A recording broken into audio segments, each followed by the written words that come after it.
What is going on, ladies and gentlemen? We are back at it again with our second episode of the week. Toddy and I told you guys that we're there on Monday, or Tuesday, actually, that we were going to come back with our NBA podcast to end the week. So start the week off with football, end the week with basketball. We are rejoined with the one and only Alex Dent. She needs no introduction. You guys know the hard work that she brings to this podcast. And we are happy to have you back, Alex. So I'm going to kick it off to you first. How you doing? I am ready to approach this podcast today. So let's get into it. Doing it. Jaevon Toddy, Mr. On Time. How we feeling? I got to put my business out there like that. They know. They've been listening. We 166 episodes in. They know. They know they weed you out real quick. So I'm feeling good, man. Still can't watch any ESPN stuff. Don't know. My hands are tied. Can't do anything. I should be in those meeting rooms. Me and Kev. Just send me and Kev up there. We'll get a deal done. That's all I gotta say. But bullshit. Happy to be here. There's a really good game going on Amazon Prime right now. So yeah, but I'm happy to talk ball. I know this is Kevin's favorite sport for a lot of people that don't know. Kevin was supposed to go D1 to Duke, but then he messed up his ankle, and then Alex never the same. I tried to hold it in when I saw Alex's face. But before we get into the content, we have Mr. Jerry Bell saying, "Go Alex, go Alex." This is our uncle tuning in. You feel me? We get a bigger support audience when we have a woman on, because everyone says, you guys are a whole bunch of dudes talking. We bring a woman on to the podcast and get a lot of extra viewers. But before we get into it, there's one thing different from this season to last season. There is no more NBA TV, or not the TNT crew. They're now on ESPN. And then we also, like Toddy mentioned, we have games on Amazon Prime. So, Alex, before we get into it, I know it's the same crew on ESPN, but are you getting the same kind of feel we used to get on TNT? And then now that we also have, in the first time in our lifetime, basketball on NBC. So before we get into the actual basketball, let's talk about the changes that are happening within the game. I'm actually fine with it. That's because I have every subscription. So that must be nice. Well, how our family works, we got cable, which means we have Peacock, which I could watch it on NBC, and then Amazon Prime. So like all the pieces kind of fit together.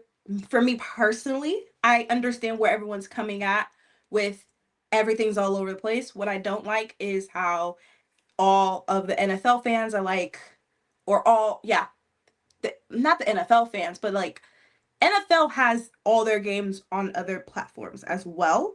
So let's keep the hate at a minimum. The only thing I do not like across the whole board, which I don't know what they're doing lately, is they're making the shot clock like this small, and I cannot see the shot clock at all on these scoreboards. I'm like, what's going on? Other than that, I'm fine. I usually have my game on mute, so I don't listen to commentating at all. And I think ESPN inside the NBA is the same. I just don't know how they're going to kind of tailor that with the Malika Andrews crew, like Stephen A. Smith and Kendrick Perks and those folks. So, before I swing into Utah, the one thing that I am not liking about this NBC is the dress code. Opening night, Carmelo showed up in a sweatsuit. It's Carmelo. Charles Barkley wears a suit. Just show up. You can wear whatever. I mean, Charles Barkley is a sex symbol now. You can wear a suit and flip-flops. We don't see your feet. But you can't show up courtside to the Houston Rockets, Oklahoma City. They're hanging a banner that night. And you wearing a sweatsuit? Never change, Melo. Never change. Exactly. Before we get into it, Tony, what are your thoughts on the changes on the broadcasting side of the basketball world? Well, I do want to give a shout out to Donna Bell, who apparently has every subscription on demand, so she's keeping that thing on lock. She ain't missing nothing. I do think it's different. It's a lot of rejuvenation on the just broadcast commentative standpoint. From Prime and from NBC, it's basically all ex-players and you're kind of taking it from a different lens. I saw that NBC is having their commentators on each bench.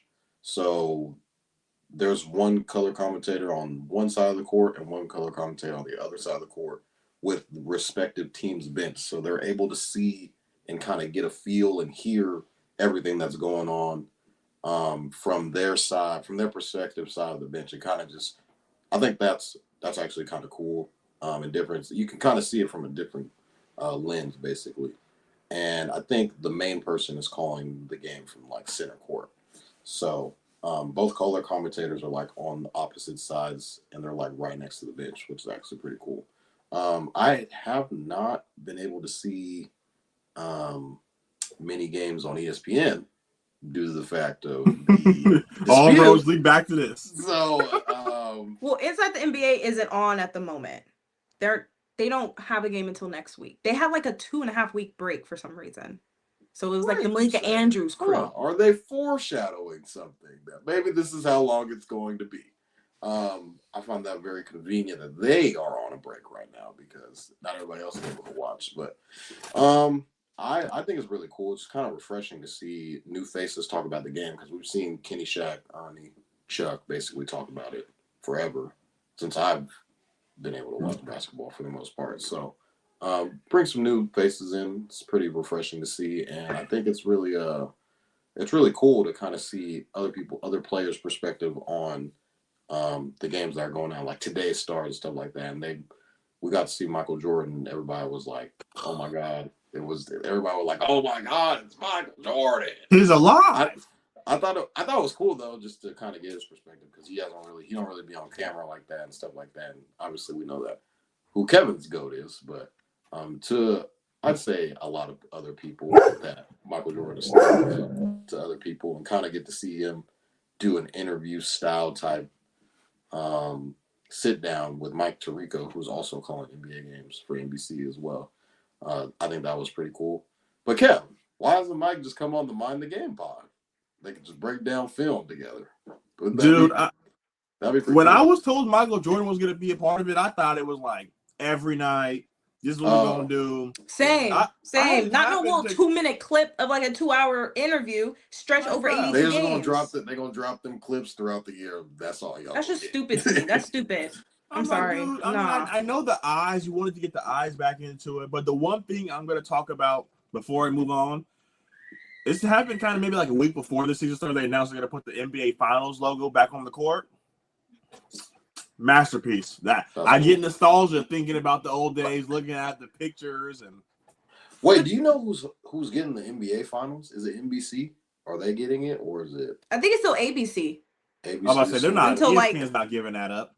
Yeah, okay. I think it's till like 2027, maybe 2028. I think that's when negotiations could happen. But more important, I think it's more than just the Larry O'Brien trophy being painted on the court. Like I remember when they had like the starting lineups and they had the big blow up Larry O'Brien trophy. Like I need more of that.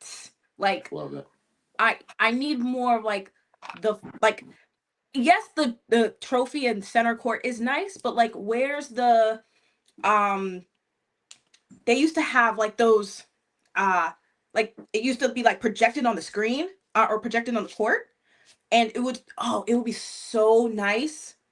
Like that's what I need. I need all of that. I need the people to feel it in the arena, and then the players feel it, and then we go on from there. All right, well, enough aging ourselves, because that's all we're doing here is talking about something that happened in the early 2000s. Well, you guys are almost 30, so. Oh, okay. There we go. We didn't need it. Some people are closer than others. All right. Anyways, we have some more comments before we get to the show. James, we end this MF. What's up with the pod? And then we got our father. What's up, fam? And it's funny that James is listening right now because I texted him for a fantasy football trade. And hey, this is a basketball podcast, Kevin. I don't know. What you're right. That is true. We'll be on this for another hour. Let's get into it. So the first segment, I don't know if you guys tuned into our last season NBA podcast. We do a This Week in the NBA. So for those of you that haven't, this is where we just kind of talk about things that we've noticed throughout the week of the NBA season that we wanted to bring up a part that is not a part of the topic list. So I will start it off. one thing, and I think it's a kind of a hot take, but I don't know if it's a real hot take. Giannis Antetokounmpo, 32, 16, and 7. 67% from the field and 60% from three. If he can lead this team to a top 6 seed, no plan, he's the MVP. And I know a lot. See, I knew someone was going to give me a face for the audio only listeners. Alex scrunched her face up. But when the Joker did it, no one said nothing. But because it's Giannis, it's a problem. He's averaging better points. When the Joker did it, it was 27, 14, and 8. 58% from the field and 33% from three. And they were the 6th seed. So what Giannis is literally taking guys like Gary Trent, Kevin Porter Jr., Bobby Portis. You know, the list Kuzma. Hey, man, you got to give some credit where credit is due. Because that was the year Joker when Jamal was out. They were the 6th seed. Like, they were just dragging into the playoffs. So if Giannis can keep this up, I don't know why he won't be an MVP consideration at the end of the season. Because if they make a top 6 lock, it's going to be because Giannis Antetokounmpo. And the second thing that I wanted to throw in here for this week in the NBA, I remember we came on a podcast and I said the Magic done hit it. They figured it out. 4 first-round pick. Fuck them picks. And boy, Desmond Bane. Saturday, 5 points. Tuesday, 9 points.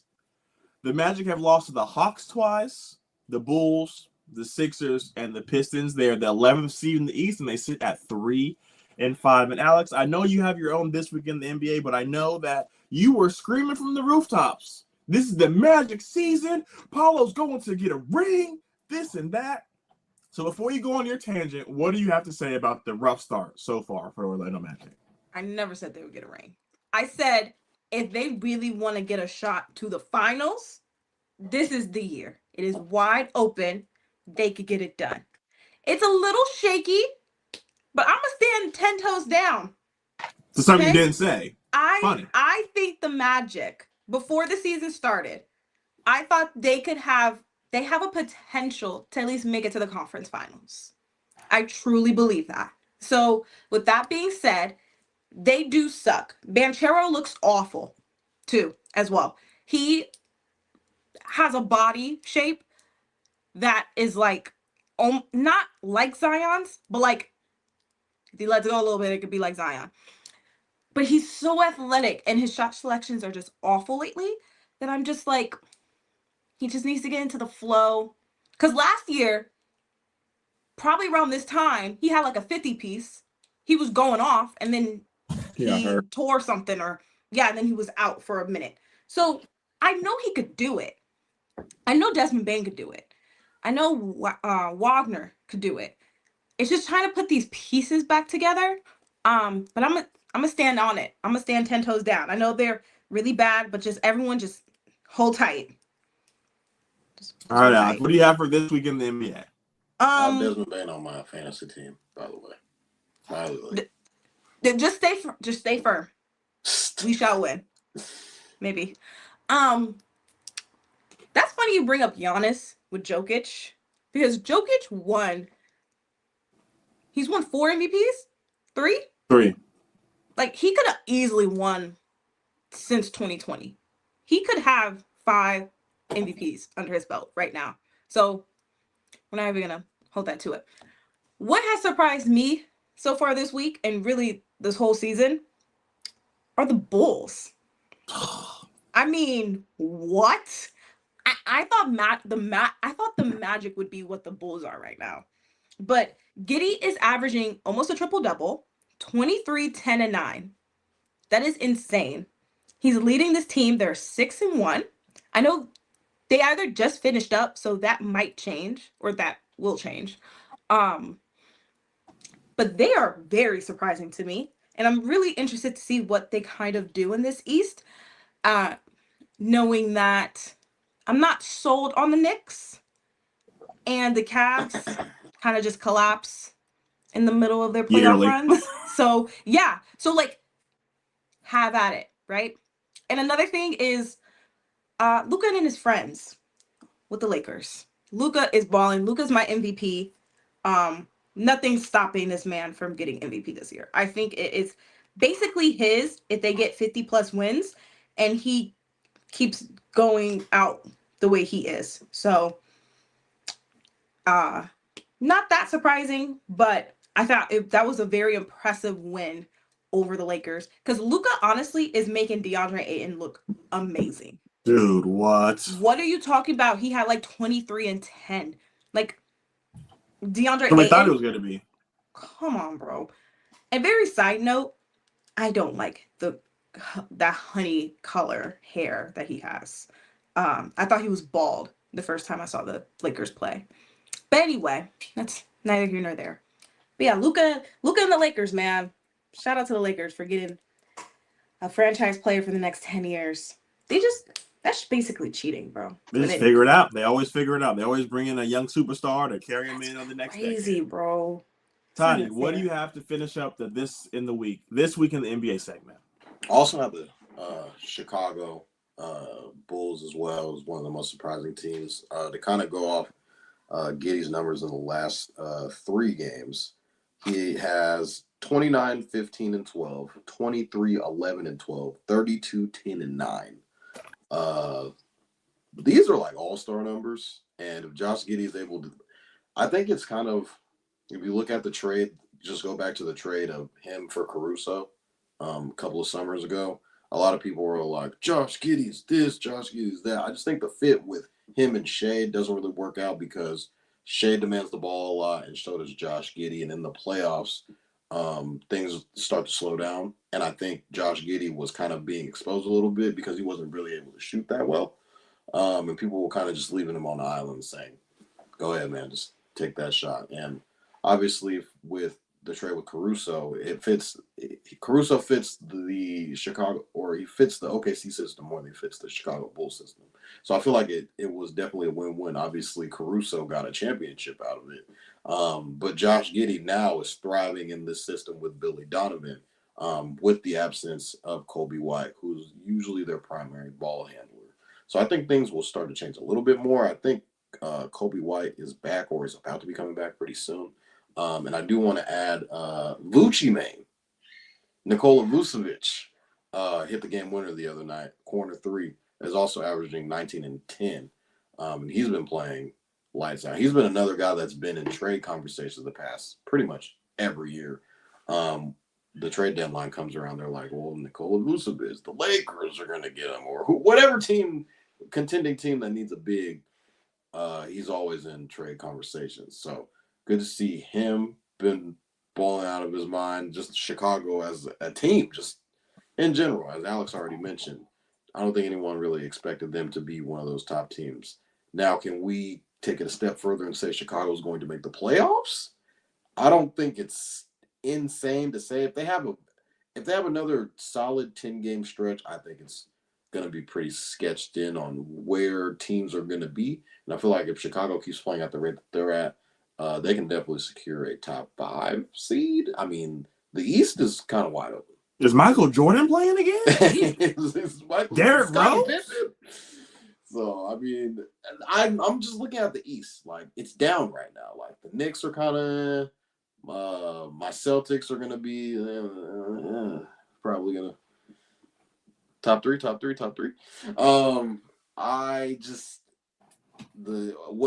are the Cavaliers going to be? Like, Orlando was supposed to be one of these teams we thought would start out fast, but the Bulls have kind of taken the East by the balls a little bit and been, let's go hoop, man. So, I mean, I definitely see Chicago being able to be one of those top teams. Now, as far as disappointments. Well, that's the next segment, brother. This is just this week in the NBA. Oh, hold on. My this week in the NBA. That wasn't even really. I wasn't going to interrupt you because you were going on a tangent, but yeah, I figured you were. Yeah. We're here now. But I did want to talk about my boy. JG's back, guys.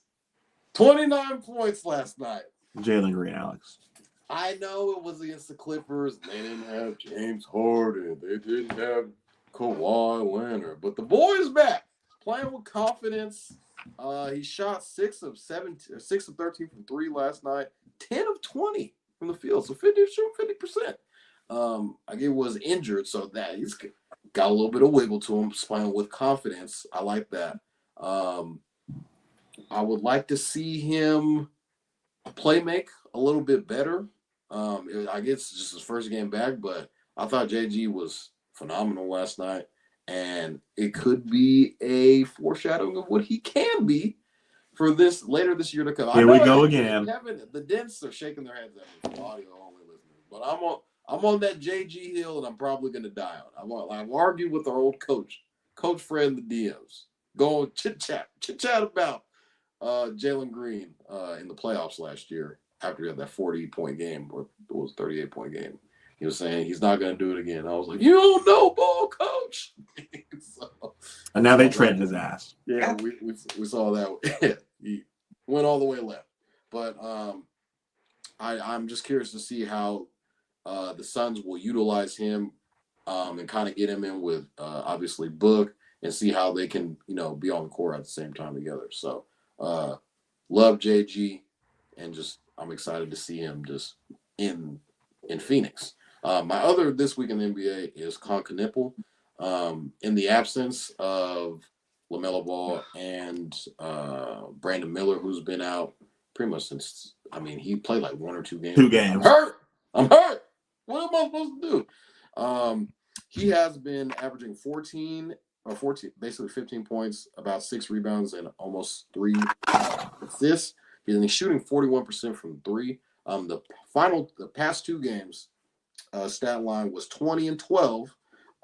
He shot 7 of 16 from the field, and he shot 3 of 10 from 3-point range. So not that bad, or not that great from 3-point land, but it shows that the coaching staff is kind of giving him the confidence. Hey, you can shoot the ball a little bit, so let's give you the most attempts that you can.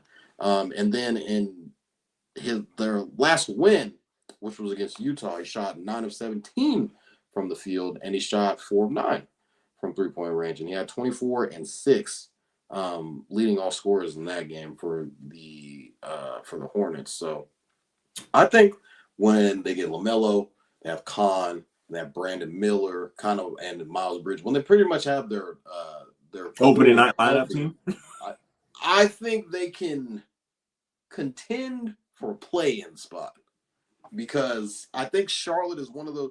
I just think Charlotte is one of those exciting teams, just regardless. Like, they're really fun to watch. But as far as kind of translating it to winning, it's been a bit of a struggle, especially in the LaMelo Ball era. I think Kevin and I can definitely say that LaMelo is one of the top young guards when healthy. But you always have to put the asterisk by his name, when healthy, because he's usually hurt most of the time. And when he is healthy, I think they're one of the most exciting teams to watch in basketball, and they have a lot of potential to be one of the teams that you can kind of surprise teams out of the East. And I do think with the addition of Knippel, the number 4 overall pick in this last year's draft, can add a different element of scoring, because he can shoot the 3 ball. And I don't know if the Hornets have ever really had a knockdown shooter, and I feel like Khan can be that guy moving forward. So I think he adds a lot of spacing to this lineup, and the boy can take it off the bounce as well too. So I think we saw a little bit of that in the ACC tournament last year when Cooper Flag went down, and people were like, "Oh, what's going to happen with Duke? What's going to happen with Duke?" And then Khan kind of came out and was like, "Don't worry, guys, I got us," and he balled. So we can see what he can be when you guys put the ball in his hands, and I think Connor's going to be one that could be a sneaky pick for Rookie of the Year. Just saying. Yeah. So before we move on to the next segment, I'm going to get to a couple more of these comments. We got Marcellus. How can I be a Dent for Christmas? Man, it's a rough lifestyle being a Dent, man. I don't want to live my little sister having a ring. It's a lot of things going on. My wife has a national championship, 2 state championships. So being a man Dent, it ain't really too hot, man. It ain't as fun as it sounds. Our dad's back saying, "What's up with Ja?" We will talk about that later on in the show. Uncle Jerry, it's early. The Magic will push back. And then our father once again said the East is wide open for anyone who wants to step up. And then we also have an Instagram comment from Pootie Prez, I'm assuming he was talking about the Magic when he said they got a couple years for sure. And, the Magic don't have to win right now, but like we've all said, this window is open. So if they want to make a statement, this is the year to make it. So before we move on to this segment, I wanted to ask you guys, could you guys name the 8 players in the NBA that are averaging 30 points? I got this. Ant? No. Okay, Tyrese Maxey? Yes. Tyrese Brunson? Nope. Alex, you can also guess. Joker. Luka. Oh yeah, Luka. Duh. Wemby Wemby. No, not Wemby. is not averaging 30. No, not anymore. Oh, Donovan Mitchell. Donovan Mitchell is averaging 30. Of course he is. Lauri Markkanen on there? Lauri Markkanen is also. Oh yeah, he is. Ball knower. Yeah, we're at 4 now, right, Kev? Shea? Oh, Shea, yeah. That's easy. Yeah, so we're at 5. So there's 3 more. Are they in the East or the West? 1, 2, Averaging 2 West, 1 East. 2 West. One name you're not gonna get. Now I want to do it. Ant? And you already named Ant. No. You already said Ant. KD? Oh no, Nope. Steph. Nope. No, I don't think it's Steph. I don't think he had multiple 30-point games yet. Let me know when you guys give up. No, I'll never give up. I'll never surrender. 2 of these guys were talked about in the opening segment. Oh. Damn. The Gibbler? Huh? Giddy? Huh? No. What? You just named his stats. Now you gonna throw him in there knowing his stats didn't say 30? Who is it? So you said 2. You said 1. No, 2 in the 1 West. East, 2 West. Trey? And 2 out of the 3 were talked about in the opening segment. What did we say? You can't just Nikola? pull us. Huh? Joker? Jokic? Nope. No, I don't think so. I didn't think that either. I don't think it's KD. I said KD. This just goes to show how much we actually listen to each other. PJ Washington. No. Okay. I don't know. Are we done guessing? Yeah, go ahead. Giannis Yeah, Antetokounmpo. Oh, I thought she said Giannis already. Damn. Devin Booker. oh yeah, duh. Okay, yeah. How This did is the I one you were not never say gonna get. D-Book? Who Because is it it? happened in the span of 3 games. Austin Reeves. 30.1. Reeves. There we go. That sounds How did I about not legit. say Reeves? He's been He did have a 50-piece ball against the Kings. He's been so. cooking. Yeah, been killing. Yeah. Those So- white boys on the Lakers, man. I don't know ball. You do not know ball. It's a funny thing to say. So I know we kind of talked about this segment mixed into the first one. So we are going to move on to the most surprising / disappointing team so far. I think we're all having the same surprise with the Chicago Bulls. Anybody else have a team that wasn't named Chicago Bulls? Go ahead, Alex. Lead us off. Surprises? Surprises. We'll do surprises first. I'm going to say the 76ers. I know they have a solid squad. I feel like I just didn't know if they would come together and be healthy enough.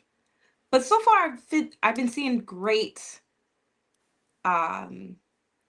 cohesiveness between all the players on the 76ers. So hopefully they all stay healthy. And if they stay healthy, obviously they're coming out the East. I don't see anyone kind of coming up, especially if they have that backcourt with VJ and Maxey. That's going to be deadly. I also have a very underrated team. I don't think they're going to be that great this year, but I think they had a very hard start to the beginning of the year, and that is the Portland Trail Blazers. I think getting their coach got the boot. It kind of just like, man, what we got to lose? And they've been balling. I mean, they just beat OKC, and that was like a really great game. And Drew Holiday has been great for them. And I don't think it's gonna mean much, but they have been very surprising. The beginning of this NBA season. So shout out to Portland Trail Blazers and Tiago. I think is the Tiago Splitter. Yeah, I think he's the interim coach. So I guess that's what betting does when your coach has to leave because he was working with the mafia. So. And Toddy, you said you had another one, right? I had a disappointing. Okay, we'll do disappointments next. But we had a comment that I wanted to show from Juan in the Million off Instagram. Vonnie doesn't know ball. I think we all can agree with that.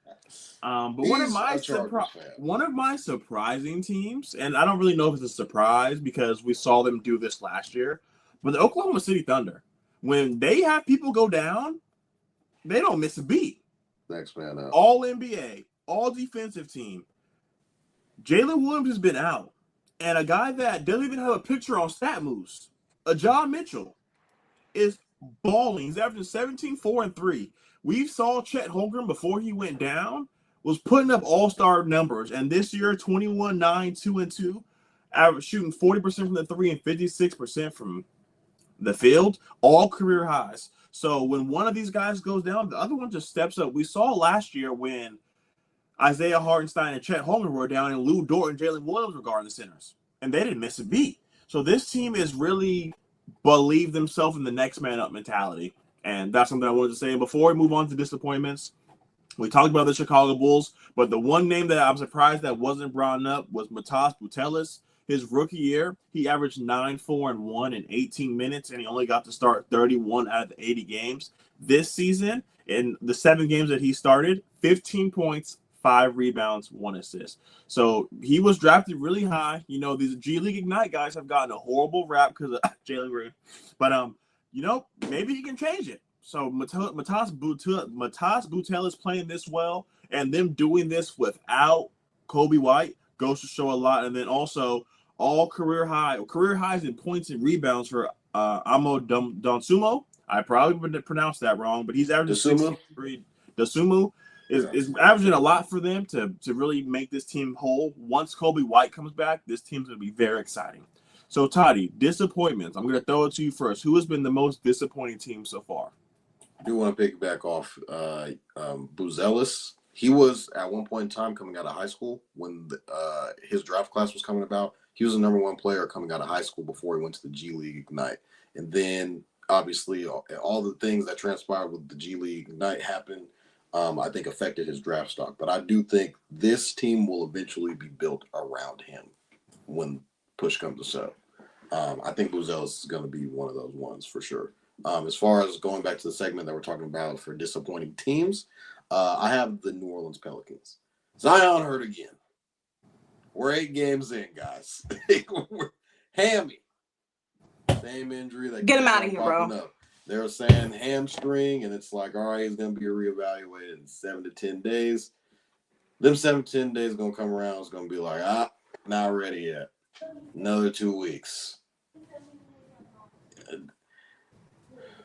After the draft, I was one of the few people that was saying I love what the Pelicans did in the draft. I love Jeremiah Fears and what he's been able to do, but I do think with the addition of Jordan Poole, his growth will be stunted a little bit because Jordan Poole's going to get most of the minutes that Jeremiah Fears should be getting. I think they should just start Jeremiah Fears because I don't know if Poole's a starting guard in the NBA, maybe on a shit team like he was in Pelicans.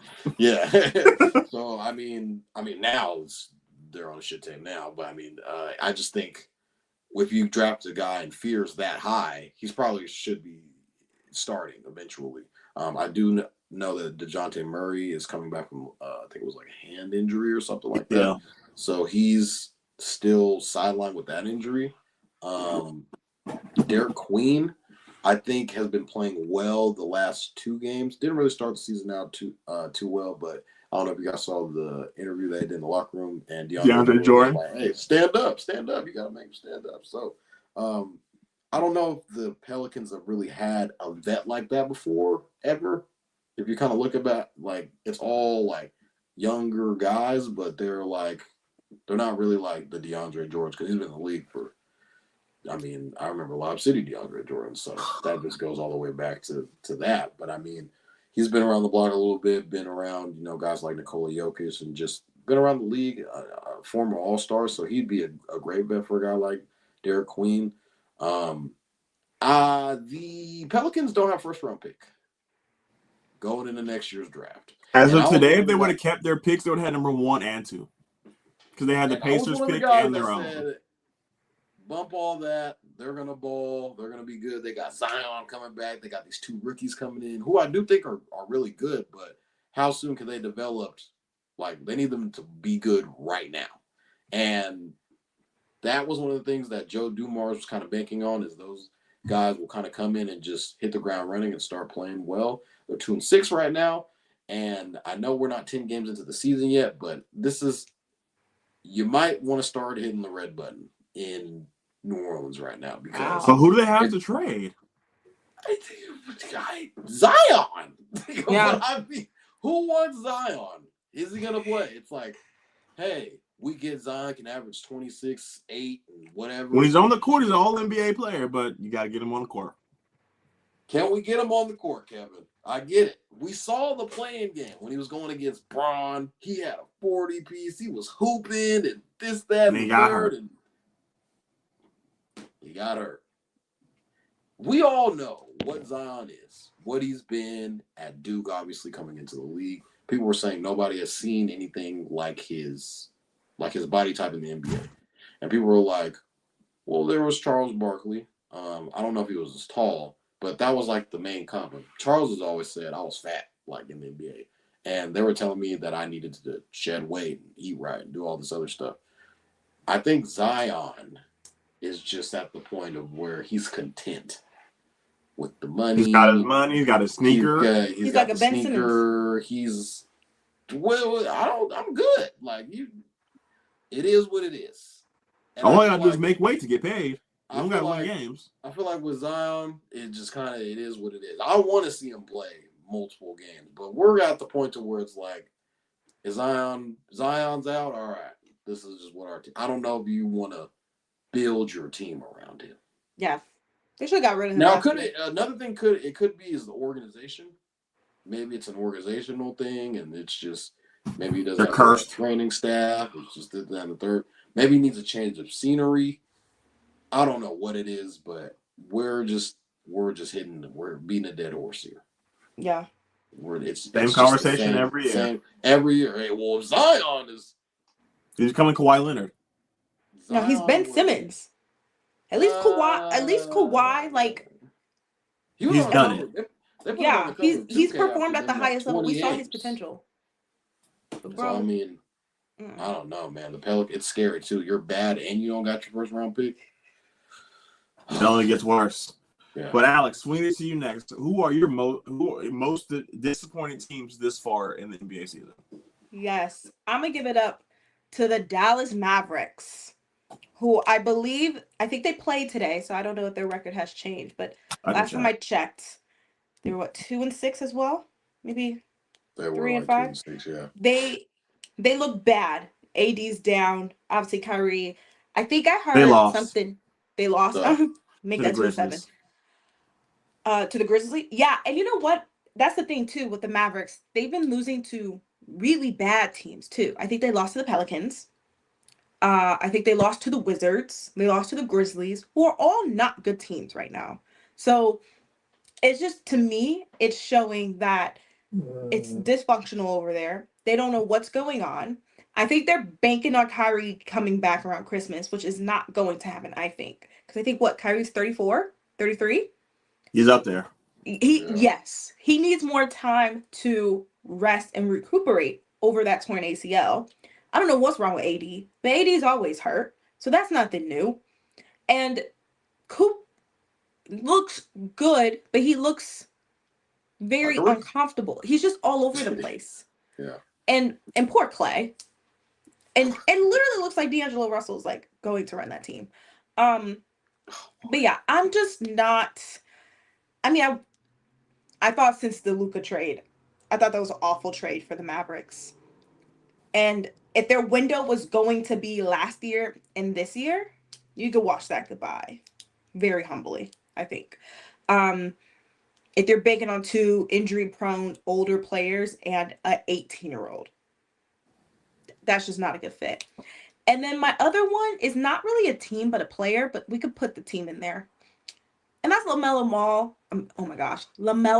Ball and the Hornets. Because there's two players I was really looking at the beginning of the season, right? I needed them to come out strong, swinging, to at least show that you want to play ball. Like, you want to be in the league. You want to be one of the best players in the league, and you want to ring eventually. And that was Zion, and that's LaMelo. And Zion has disappointed me, and LaMelo has been disappointing me as well. I'm just tired, and I understand injuries and things like that, but there comes a point where I'm just like, enough's enough. I just need to see consistency. That's all I want. And I have not been seeing that from those two players at all. So yeah, I'm gonna put that up there as most disappointing so far. The most disappointing team in my book, again, Kevin has to walk back a statement because when the Clippers signed everybody, I said, Toddy, top 3 lock. He said, Kevin, you're fucking crazy. I said, nope. Bro, they flamed me for saying this stuff. Bro, people on social will get on. They're like, how dare you say they're not going to be good? And boy, they stink. And I think it's time. I think it's time for Bradley Beal to hang them up. Because he can't, though. The excuse in Phoenix was he's a guy who just doesn't get the ball. He needs the ball. We saw him in Washington for a year, 30 ball on a bad team. He's averaging career lows all across the board. 7 points, 35% from 3 and 33% from the field. He's not playing well. And for him to be that 2 guard in the game we talked about in the opening segment against the Suns, he had 7 points. No Kawhi, no James Harden. This should be Washington, Brad Beal. And maybe he's just lost a step. Let's get into the other additions. Brook Lopez, all career lows. Playing 16 minutes, 7 points, 3 rebounds. All career lows. Chris Paul, averaging 2 points and 4 assists. The only bright spot of one of the new guys is Josh Collins. And he's averaging 13 points, 5 rebounds, shooting a career high. John Collins, excuse me. Yeah. Shooting 42% from 3. So that's a bright spot. Kawhi Leonard's played 6 out of the 8 games. He's doing his thing, 25, 5, and 9. Or no, 25, 6, and 4. And then James Harden, 24, 9, and 8. So the 2 guys that took them to the playoffs are doing their things. But this team was sold off of the platoon system. We can sell 5 in, sell 5 out. We're going to just keep going. And the guys that they brought in are just not carrying their weight. And it's hard because Norman Powell in Miami looks good. And it's like, people say, well, you get rid of Norman Powell, you bring in John Collins, Chris Paul, and Brook Lopez, they obviously win. And it's like, did they? I don't know, man. But it's really hard to see. I've had really high expectations. And I get it, you guys. It's week 2. Haven't been played 10 games. They can go on a 10-game winning streak. And I'm back on here on Friday saying, what the hell did I say last week? I knew I was right. I'm a fucking genius. But right now, I'm not looking too hot. So that is going to do it for the most surprising and disappointing team so far. So this next segment is going to be kind of like a this or that. It's going to be called Contenders or Pretenders. I'm going to throw out a couple of names, and you guys will let me know either contender or pretender. Just give me a few quick thoughts. And then we'll move on to the next person, get their thoughts, and we'll just keep it going like that. So for clip purposes, we are going to do contenders or pretenders 2 weeks into the NBA season. First team, the New York Knicks. Yeah. I'll say contenders. I'll say pretenders. Ew. Give us something. Let me hear why. Oh, I say the pretenders because I am not sold on their Mikal Bridges, Brunson, Cat, and OG. I'm not sold they could get it done. I think they could probably do it this year, but I'm thinking next year, the following year. I just don't think that they can.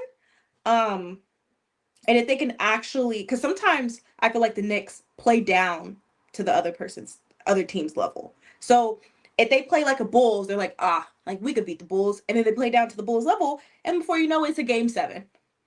When it didn't need to be a game 7. So I don't think they're that disciplined as well. But so that's why I'm going to put them in the pretenders. But they're real close to contenders. All right, Toddy, why are they contenders? I think they're contenders because I've seen Jalen Brunson do inhumane things in the playoffs. Step back after step back, game winner after game winner. Just the clutch factor. I do think they're trying to adjust to Mike Brown's system. Obviously, we're not even 10 games in yet. We keep mentioning that it's only week 2 of the NBA season. So I think they're just trying to adjust to his play style. And, I don't have to play 80 minutes a game. So I just think that they're just trying to figure out their bench, their scoring, obviously, and those 4 guys who are all making a lot of money. If this shit don't work out now, They in trouble. Yeah. So and they gave all their draft picks for Mikal. Yeah. Oh my so gosh. I think What was if it, it doesn't 5? work out now, it's people's heads will roll. So I'm still saying contenders. I still think it's early. I've seen Jalen Brunson doing too much in the playoffs. But they I'm need gonna to go for- win multiple, though, for me. Yeah. Like, for what they gave up, they have to win more than one. Yeah, but I mean, hey, minimum winning 2. cures all. You win 1, Yeah. you're good. No. Everyone's New saying York? Not everyone got a enough for job. what they gave up for every piece. Like 5 for Mikal, I'm going to need at least 2 rings. Next team, the Minnesota Timberwolves. Contenders or pretenders? I'm going to go pretenders. I think we've seen this team play its best basketball. It's going to take a heroic effort for them to become a contender in the Western Conference because you have guys like the Joker. You guys have guys like SGA. And we've seen that they can't get over that hump. They couldn't even beat Dallas with Luka. So it's a lot in front of them. And for them to become a contender, they're going to have to get over that hump. And Anthony Edwards is going to have to take an MVP-like jump. This would be the perfect team to say the middle. But because I got to pick a side, they got to go on pretenders. What do you guys think? I'm going to say contenders. Only because they have shown at least they could get to the Western Conference Finals and they could play those hard teams. And Ant just has to step up in the Western Conference Finals. I feel like once they get to the Western Conference Finals, they're like, all right. We did They it. could have easily beat the Mavericks and went to the finals that year, whatever year that was. But I feel like maybe this is Ant's first full summer off. He's recuperated. He's gotten himself back in better shape, mentally, physically, things of that nature. And because of that, I do think they could get over that hump because they could beat a team like Denver. Right? Even though they got new pieces, I think they could beat a team like OKC. Like, I truly do believe that. They just got to get to the finals. And at least they've shown that they could do it. The Knicks have never. The Knicks went to the maybe that 1 ECF. year. Yeah. 2 years ago? A year Last ago. year. Oh, it was last year. Oh, shit, I forgot. But yeah, I feel like they could do it. Toddy, contenders or pretenders? Minnesota Timberwolves. I don't know if Minnesota's team is good enough. I'm going to say pretenders. I think Anna's phenomenal, one of the best players in the league. I just think after last year, they didn't really do anything that made their team better. They were like, oh, well, we got Ant. Ant's going to do it for us, right? Julius Randle had a pretty solid playoffs, and it was remarkable. I think it was remarkable what Anthony Edwards was doing in those past 2 years, and that's why everybody was saying, he's Michael Jordan, he's this, he's that, and blah, blah, he's Kobe Bryant. People were just coming out saying a lot of outlandish things because what he was doing, the team that he was carrying to the Western Conference Finals, I don't know how good their team is without Anthony Edwards. I would like to see Minnesota try and realize, hey, this is one of the best players in the league. Let's try and make the team better around him. But, I mean, they had Karl Anthony Towns, but he wasn't really playing that well in the playoffs. It was really Ant doing everything. And last year, Julius was okay for them in the playoffs. Or I wouldn't say okay in the playoffs. I think he was okay in the Western Conference Finals. But that just was a testament to how good that OKC's defense was. But I do think Ant needs probably another star next to him for them to be able to take a leap. And kind of, they hit the wall at the West. They get to the Western Conference Finals. They get there. Alex said, They need that extra to get over the hump and get to the finals, and whatever happens, fair game from then on. So I'll say pretenders. Next name, Contender or pretenders? The San Antonio Spurs. I'm gonna say Pretenders. ugh. Go ahead, Toddy. The floor is yours. I think they're pretenders. Now You don't sound too confident in that.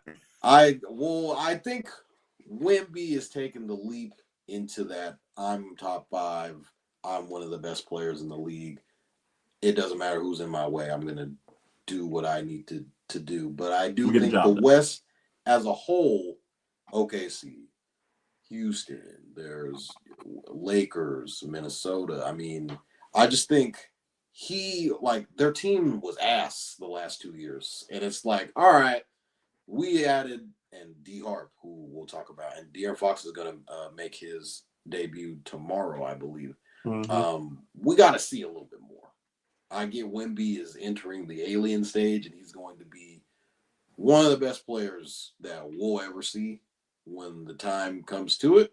But we got to see it more. Like I said, he hasn't really played winning basketball the last 2 years, and I feel like that's building him up to what he is going to be. But I don't know if they'll be ready to win a championship right now today. But if the season goes along and he's able to kind of, lead them to a lot more victories, then the tune might change a little bit. But right now, I will say pretenders. Alex, you were quick to say pretenders. Let us know why. I just think they're a little too young. They don't have enough experience going up against this very stacked West. I think this is the best Western Conference I've seen in my entire life. Like, it's already a bloodbath. We all know this, but even more so. And I don't think they have enough experience to get through the Jokic and the Nuggets or Shea and OKC. So I think they could get there. I just think they need a little bit more experience. But yeah, kind of seconding what Toddy said about Wemby. He's going a little insane for me. I'm not really ready for him to take this league by storm because I am pretty scared for what's going to happen in 2028 for the Olympics. But he could do whatever he wants to do. I'm going to go contender because they have looked great without De'Aaron Fox. And that shows a lot. You guys got like Dylan Harper, Devin Vassell, Stephon Castle. There are a lot of young guys, and I heard you guys kept saying they don't have the experience. On this exact podcast 2 seasons ago, we said the same thing about the Thunder. They didn't have the experience. They got to if they get in the dance, this team could win a championship. Because this might be, sorry, I don't mean to cut you off. No, go ahead. This might be the year that when OKC lost to the Mavericks. Yes, that's what I feel that's like what I was about to say. Happen with them this year. And then they learned a lot. They'll taste it and they'll be like, "Oh, okay, exactly. I'm ready now." So I just feel like because the East is more big dominant, but the West is mostly guard dominant. So when you get to that playoff level as a guard, the gameplay jumps up to another level. The Luka Doncic's, the SGAs, even Jamal Murray. He's not the same guy in the playoffs as he is in the regular season.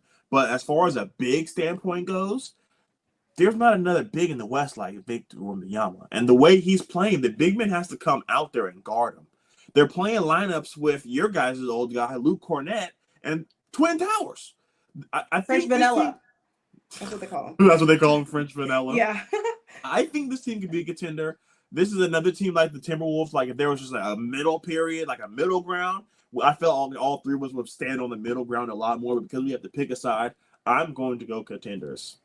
The next name, we're going to stay in the state of Texas, the Houston Rockets. I'm going to go first. You guys know what I'm going to say, and it starts with a P. Pretenders.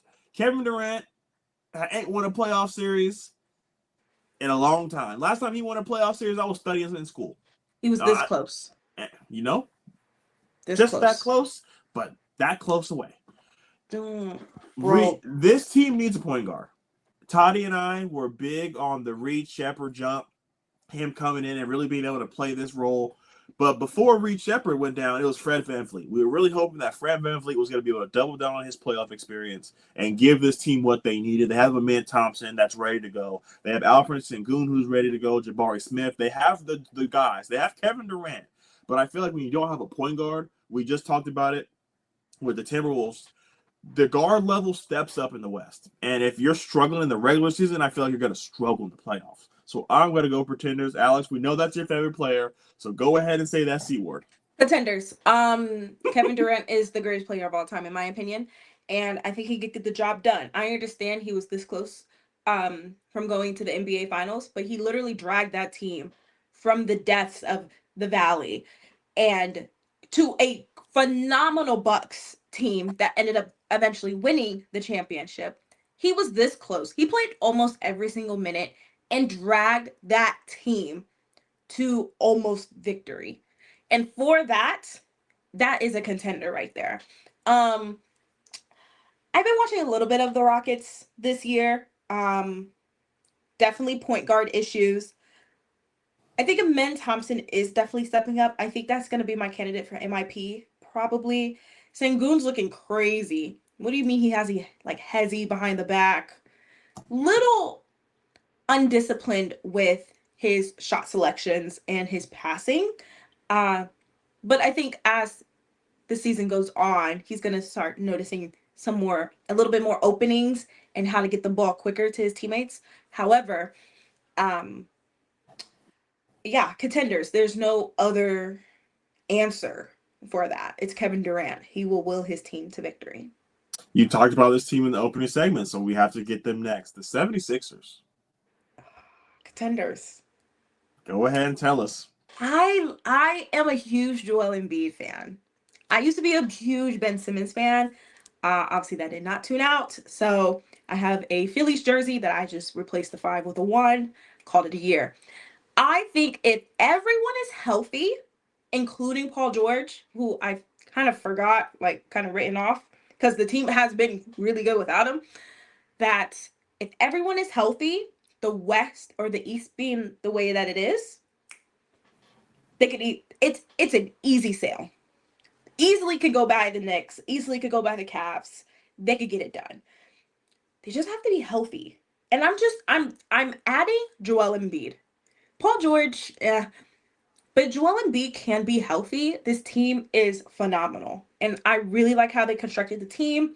I like the coaching staff. I think everything is going to work out. So, contenders. If Joel Embiid and Paul George are not part of this team, I would say contenders because we've been able to see Tyrese Maxey take this jump. We talked about him being one of those 30-point scorers in the league.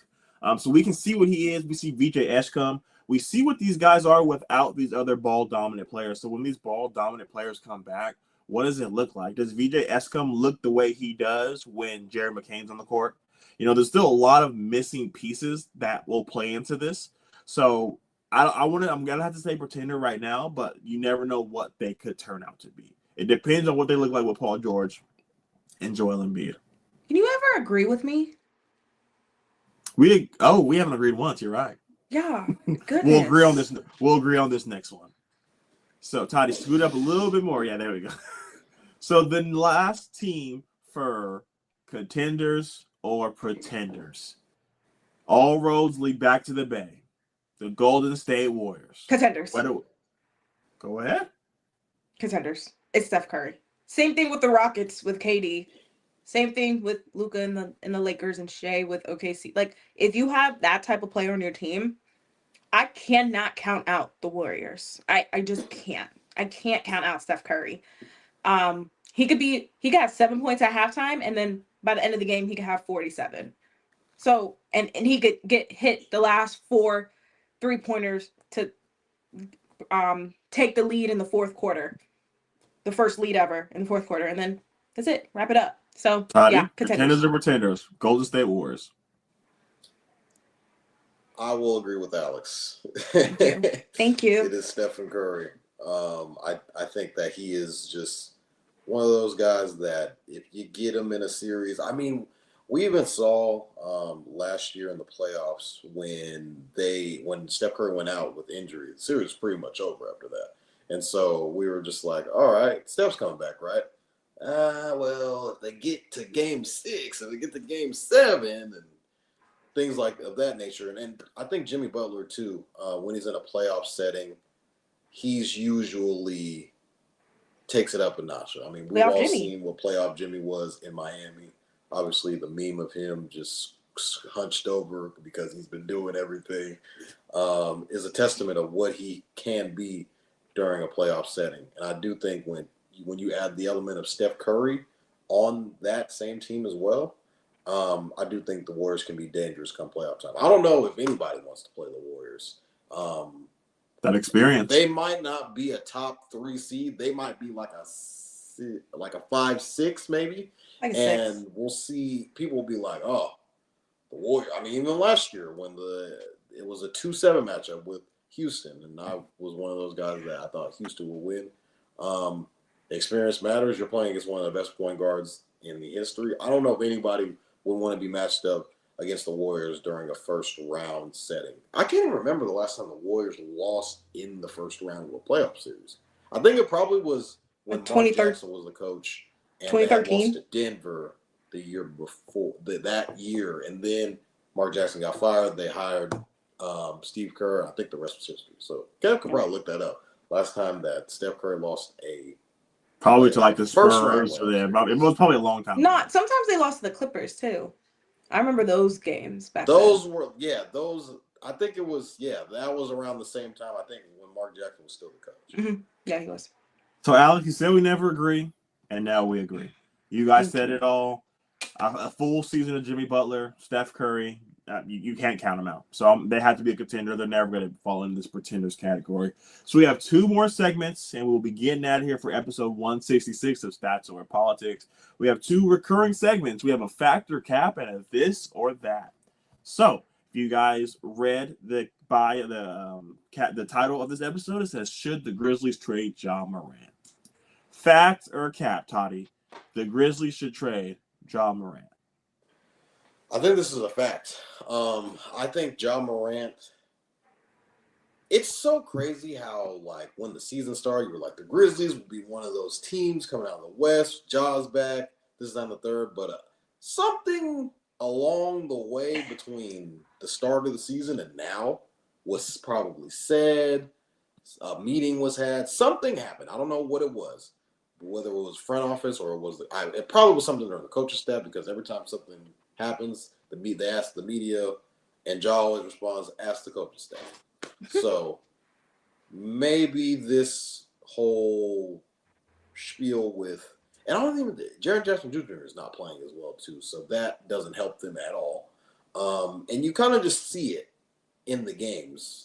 The effort level, he's just sitting in the corner guy now. Demeanor on the court is kind of just, I'm over it. He might be taking a page out of Jimmy Butler's book, because this also happened in season as well. And it worked. When Jimmy Butler got traded, he got paid as well. So I don't know the contract situation with Ja Morant and he needs an what extension going on. I don't know if he's up for a new deal. I think he is kind of coming at up the end of the year. So maybe there's some tension between the owner / coaching staff, like, hey, we ain't finna give you this, that, and the third. And Ja's like, oh, really? So I think it's run its course in Memphis. And I think it's pretty evident when Ja Morant is healthy and playing, he's one of the best players in the league. I mean, Memphis at one point in time, they were one of the top teams in the West, and Ja Morant, the whole "I'm fine in the West" quote, and that kind of ran its course. Backfire. So they traded away Desmond Bane. I don't know if this was foreshadowing of maybe what's to come. Maybe they might want to clean house, and they did sign Jaren Jackson Jr. to an extension. So maybe they're trying to tell you without telling you this is what our future is. And yeah, as far as, another question would be, where does Ja go next? That's the real question. What the package looks like, all that. So Alex, I'm asking you next. Fact or cap? The Grizzlies should trade Ja Morant. Cap, because of that. I don't think. First of all, I'm not blaming Ja. I think Ja has some off-court issues. Don't ever get me wrong. But firing your head coach at the tail end of the season, crazy. We never really found out why that happened either. Exactly, and then trading Desmond Bane and then signing Jaren Jackson Jr. to an extension, but not him. I could see why there's been some built-up negativity between him, front office, coaching staff, anything like that, right? So I'm not mad at him at all. I think why I said cap is because I don't know if there's going to be a situation or, like you said, a package. Who would want Ja? Like, I don't know who would want Ja. I really don't. I don't know if anyone wants his off court issues. I don't know if they want to deal with um just anything about him. You know what I mean? And so I love him as a player. I think he's great in Memphis. I think they should try to work it out. But I just don't know. Like, are you really gonna try to? What are you gonna get from Ja on an expiring contract? I don't think you're gonna get much. I don't think you're gonna get as what Memphis wants, because it feels like they're building around Jaren Jackson Jr. and not Ja. So yeah. Definitely. Factor cap. The Grizzlies should trade Ja Morant. I think this is a fact.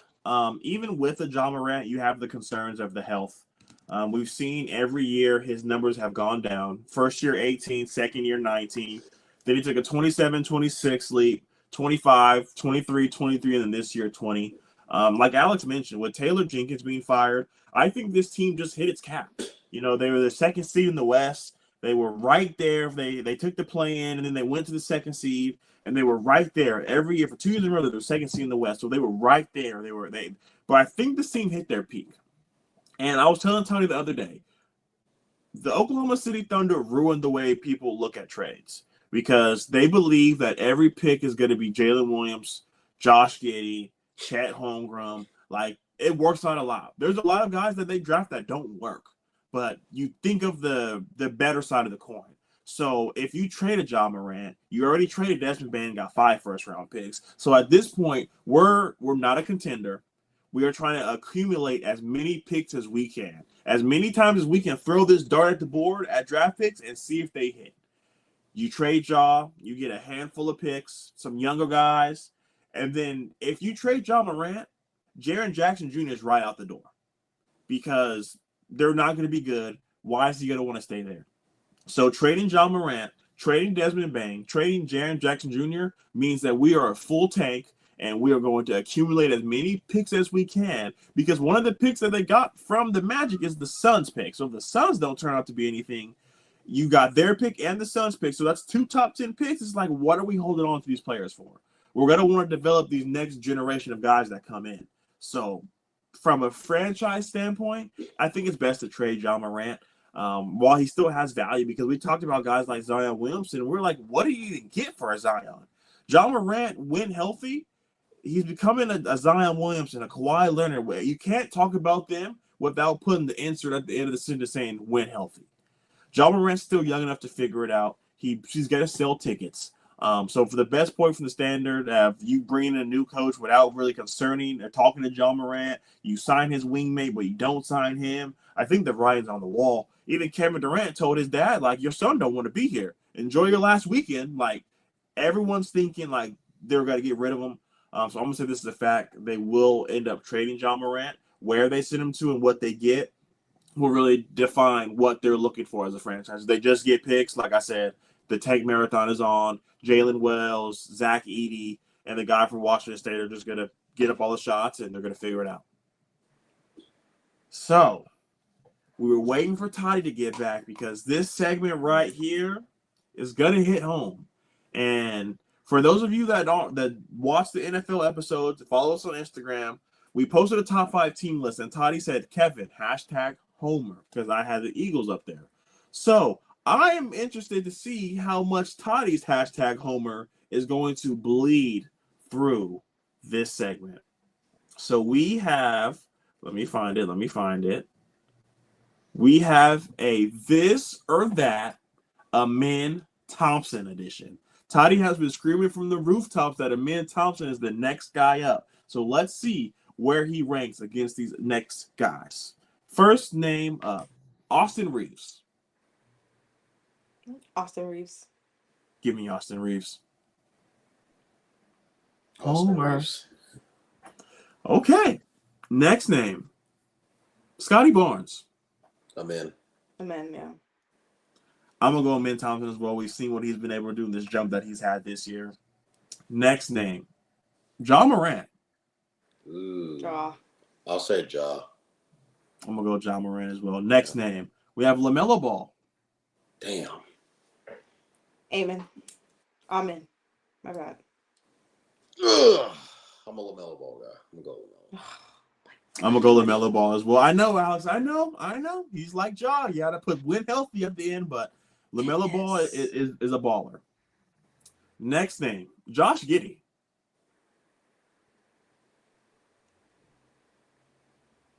I think I'm going Josh Giddey. I think I'm going Josh Giddey. Yeah, Josh Giddey. I'm in.